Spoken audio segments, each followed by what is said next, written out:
Because you talk about the herdsmen. Yes. I mean, in recent times, we've also seen even Fulani ethnic groupings suffer some of this violence. In Sokoto State, for instance, the people who were attacked were Fulani. In Zamfara State, for instance, the people who were also attacked... Just a moment. The people who were attacked were also Fulanis.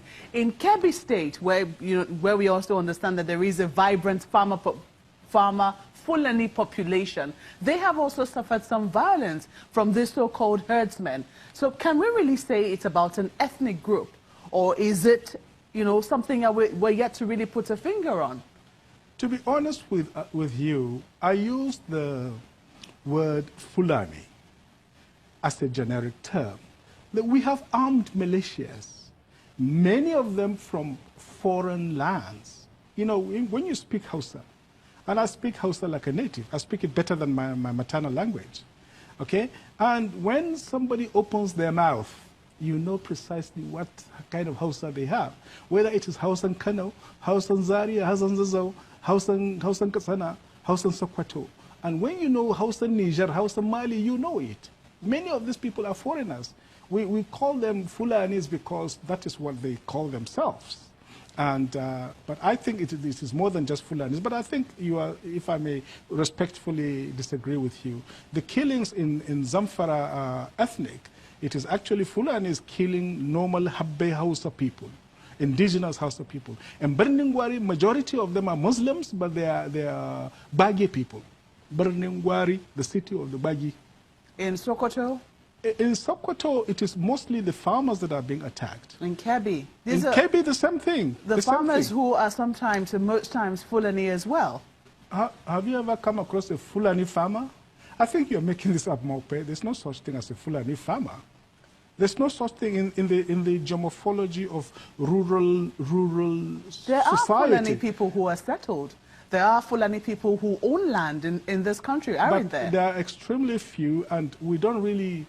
You can call them Fulanis, but Fulani Ngida who have lost their language and so on and so forth, we hardly even refer to them as Fulanis. We hardly ever refer to them as Fulanis. The real Fulanis we talk about are the pastoralists. There are settled Fulanis, of course, but many of them are clerics, Islamic clerics. They are teachers, they are scholars, and they are the aristocracy, by the way. They are the aristocracy. So those of them who are farmers are an extremely small population. Extremely small population. But they exist Trust nonetheless. me, I have been... They exist nonetheless. They do exist. This is from research done by other journalists. I mean, I haven't had the privilege of doing the research myself. Yes. But I have read from other journalists who have. They have been to those places and they can identify Fulani population who are farmers and have also faced this crisis of having to deal with this so-called herdsmen. But we're talking in basic general terms. What's the percentage of those people that are actually farmers? I don't dispute. Just like, in fact, there are Birom people, there are Tiv people who actually earn cattle. And I wouldn't, for that purpose, therefore, say that Middle Belt peoples are also pastoralists and so on and so forth. I mean, we should, be very precise, I think, in the social categorization of these people. Yes, indeed, there's nothing wrong. There will be some small percentage of Fulanis who own farms.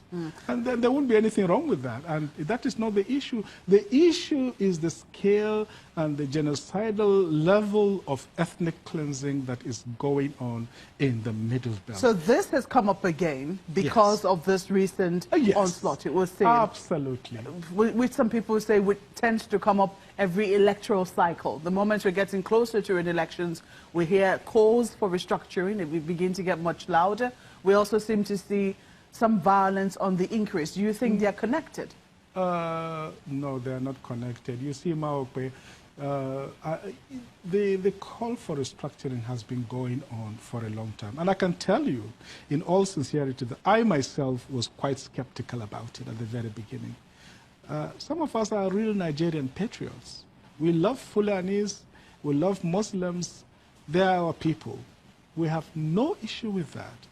The issue we have is with this ethnic cleansing that is going on. All men and women of conscience must reject it. We must draw a red line beyond which we will not longer accept it. And this nonsense has got to stop now. We reject it in total. And the call for restructuring is just right, because if this thing is going on with such a warped federal structure that we have, then it is better to have a proper federal system so that all the ethnic so-called minorities, and the Middle Belt are not minorities, because we've done some statistics, they're up to 40 million people. They're one of the largest groups in this country, as a group.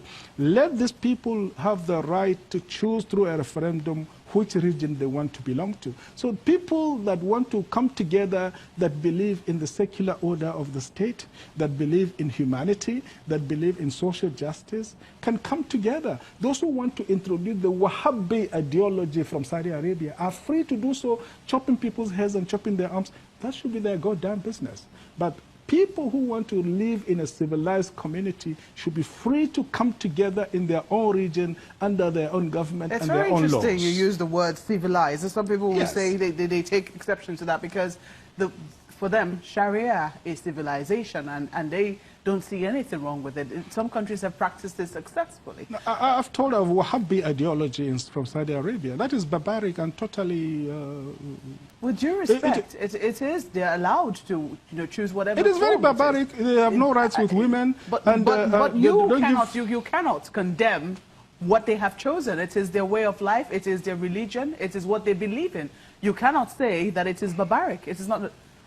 No, Maope, don't get me wrong. I lived in the Arab world. I lived in Tunis. I traveled through Egypt, through Morocco. I supervised projects in those countries. I speak some Arabic myself. And Wahhabi Islam is not universal Islam. It is Islam particular to a part of the world. It is not the same as Turkey. You go to Turkey and you feel that you are among civilized people. When you go to Saudi Arabia, you feel you are among barbarians. I'm sorry. That is what I will never withdraw those words. Well, I don't think that Saudi Arabia will definitely agree. I mean, that is their own business. That is the way I feel about it. But we have to take a moment now. Sorry. When we return, the President, in his October 1 broadcast last year, believes that matters relating to restructuring should be referred to the National Assembly and the National Council of State. The National Assembly hasn't disagreed with him. What is Mr. Mailafia's take? In a moment, please stay with us.